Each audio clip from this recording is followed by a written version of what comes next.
നമ്മളെ ഈ നിത്യാഗ്നിയിൽ നിന്നും രക്ഷിക്കാൻ വേണ്ടിയാണ് സ്വർഗത്തിലായിരുന്ന കർത്താവ് സ്ത്രീയിൽ നിന്നും ജാതനായി ഭൂമിയിലേക്ക് താണിറങ്ങി വന്നത്. മനുഷ്യർക്ക് പല പ്രശ്നങ്ങളെയും കുറച്ചു നാളത്തേക്ക് അതിജീവിക്കാൻ കഴിഞ്ഞേക്കാം. എന്നാൽ ഒരാൾക്കും സ്വയമേ മരണത്തെ അതിജീവിക്കാൻ കഴിയില്ല. അതുകൊണ്ടാണ് ദൈവപുത്രൻ ജഡത്തിൽ വെളിപ്പെട്ടു വന്നത്. നമ്മുടെ പാപങ്ങൾ ദൈവം തൻ്റെ പുത്രൻ്റെ മേൽ ചുമത്തി. പുത്രൻ നമുക്ക് വേണ്ടി പാപയാഗമായി വീണ്ടെടുപ്പ് വില നൽകി.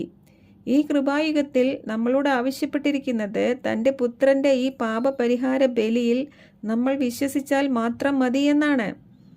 ക്രിസ്തുവിലുള്ള വിശ്വാസത്തിൻ്റെ അനുസരണം, obedience to the faith in Christ, അതാണ് ഇന്നത്തെ രക്ഷാമാർഗം.